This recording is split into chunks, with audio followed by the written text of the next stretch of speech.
A ver, cuando uno piensa en espías, se imagina a los agentes de campo, ¿no? Operando en las sombras. Pero detrás de cada uno de ellos, de cada operación exitosa, hay un equipo de mentes brillantes. Son los ingenieros, los científicos, los que crean las herramientas del oficio. Y hoy vamos a abrir las puertas de su taller secreto. Vámonos hasta la Segunda Guerra Mundial. El director de la OSS, que era la precursora de la CIA, recluta a un químico, un tipo llamado Stanley Lovell. Y su misión, bueno, no era la de un héroe de guerra tradicional, no. A él le pidieron ser el profesor Moriarty de Estados Unidos, el cerebro detrás del arsenal clandestino que armaría espías y saboteadores en pleno territorio enemigo. Claro, la pregunta que todos nos hacemos es, si te apodan como el archienemigo de Sherlock Holmes, se espera que tus creaciones sean, como mínimo, ingeniosas.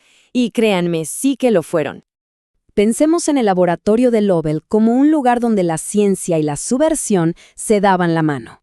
De ahí salieron algunos de los dispositivos más peculiares de toda la historia del espionaje. Miren esto, una mezcla para panqueques que dice Aunt Jemima. Pues no era para el desayuno. Era en realidad un explosivo en polvo que se podía mezclar con harina común y corriente, hornearse como si fueran galletas y pasar casi cualquier inspección.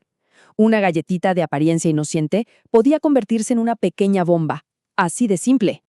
Y la creatividad no paraba ahí, para nada. El taller produjo el Stinger, una pistolita desechable del tamaño de un cigarro. La Lapa, que era una mina magnética para barcos. Incluso una pluma de gas lacrimógeno para un escape rápido. El objetivo era clarísimo: crear armas que no parecieran armas. Pero claro, no todas las ideas fueron un éxito. Hubo planes, por ejemplo, para usar murciélagos como bombarderos incendiarios. Y quizá lo más extraño de todo, un intento de crear una bomba guiada por gatos. La teoría era que un gato, al ser soltado sobre el agua, buscaría instintivamente la seguridad de la cubierta de un barco. La realidad es que los gatos no cooperaron. Esto nos muestra el espíritu de la época. Ninguna idea era demasiado descabellada. Bueno, avancemos en el tiempo. La guerra terminó, pero empezó un nuevo conflicto, la Guerra Fría. Y eso presentó un desafío completamente distinto. ¿Cómo se podía operar dentro del estado de vigilancia más estricto del mundo, la Unión Soviética? Es que en la Unión Soviética, la KGB lo veía todo, absolutamente todo. Un simple objeto de fabricación occidental podía levantar sospechas de inmediato. El mayor peligro para un espía no era tanto robar un secreto, sino entregárselo a su contacto sin que nadie se diera cuenta. Y la solución fue perfeccionar el punto muerto o dead drop. Es un sistema de entrega impersonal. Básicamente, se separaba a la agente y a su manejador en tiempo y espacio, minimizando el riesgo al máximo. Pero para que funcionara, el objeto donde se ocultaba el mensaje o el dinero debía ser perfecto. Y cuando digo perfección, créanme, no es una exageración. El reto era crear un objeto de ocultación que se mezclara tan bien con el entorno que un guardia de la KGB pudiera tropezar con él y ni siquiera se detuviera a mirarlo. Esta cita del ingeniero George Sachs lo resume todo de verdad. No bastaba con que un ladrillo falso pareciera un ladrillo, tenía que sentirse como un ladrillo, pesar como un ladrillo. Tenía que ser tan convincente que un niño lo descartara sin pensarlo 2 veces. Ese es el nivel de detalle que se requería.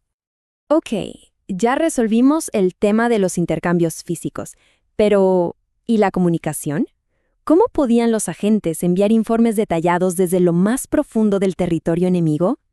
La tecnología, por supuesto, no se quedó quieta. De los arriesgadísimos intercambios físicos en los 50 se pasó a métodos mucho más sofisticados. Los microfilmes y la escritura invisible dominaron los 60, pero el verdadero cambio de juego llegó en los 70, con la electrónica. Pero antes de la electrónica había pura genialidad artesanal. Fíjense en esto. Un agente en Moscú necesitaba enviar planos de misiles soviéticos. El método era una locura. Fotografiaba los documentos, transfería las imágenes a una película especial, las hacía invisibles con químicos y luego pegaba esa película transparente al lado brillante de una postal turística común y corriente y la echaba al correo. ¡Increíble! Pero el verdadero punto de inflexión, lo que lo cambió todo, fue un aparatito llamado Booster. Fue el primer sistema electrónico de corto alcance que permitía a un agente enviar cientos de caracteres encriptados en una fracción de segundo. Era pequeño, fácil de esconder y reducía drásticamente el tiempo de exposición del agente. Un verdadero salvavidas. El agente de alto nivel, Dmitry Polyakov, uno de los activos más valiosos de la CIA, no solo usó el Booster, sino que ayudó en su diseño. Su reacción lo dice todo. La tecnología no era solo un artilugio de película, era lo que permitía que la información más vital fluyera de manera segura. Y así, la historia vuelve a cambiar. Después de la Guerra Fría, el enemigo ya no era un Estado-nación con una capital y un ejército. Ahora eran redes terroristas globales, descentralizadas, casi fantasmales. El desafío cambió por completo. Ya no se trataba de reclutar agentes en embajadas, sino de rastrear a los responsables a través de los escombros de sus ataques. El taller de espías se convirtió de repente en un laboratorio forense de última generación. Y el caso que definió esta nueva era fue el atentado contra el vuelo 103 de Pan Am sobre Lockerbie, en Escocia. Los investigadores se enfrentaron a un campo de escombros de kilómetros y kilómetros. La única pista inicial era que la bomba había estado dentro de un radiocasete. Y entre miles de fragmentos, los equipos de búsqueda encontraron una pieza de plástico. Era minúscula, apenas 3 por 5 milímetros. Parecía insignificante, basura, pero resultó ser la clave de todo el caso. Ese pedacito de plástico que parecía nada era parte del circuito del temporizador de la bomba. Gracias a un análisis increíblemente meticuloso del experto de la CIA John Orkin y su equipo, lograron identificar al fabricante y rastrear la venta hasta los servicios de inteligencia libios. Una pieza microscópica resolvió un acto de terrorismo masivo. Entonces, si miramos hacia atrás, desde la harina explosiva de Lovell hasta el análisis forense de Orkin, el hilo conductor no son los dispositivos en sí, es la creatividad, la perseverancia humana. Es esa capacidad de mirar un problema que parece imposible y encontrar una solución, ya sea en un taller o en un laboratorio. Lo que nos deja con una pregunta flotando en el aire. En esta era de ciberespionaje, de vigilancia digital por todas partes, ¿sigue habiendo lugar para el dispositivo físico? ¿Para el escondite perfecto? Quizás las herramientas cambien, pero la necesidad de ingenio, el verdadero núcleo de este taller secreto, eso es eterno.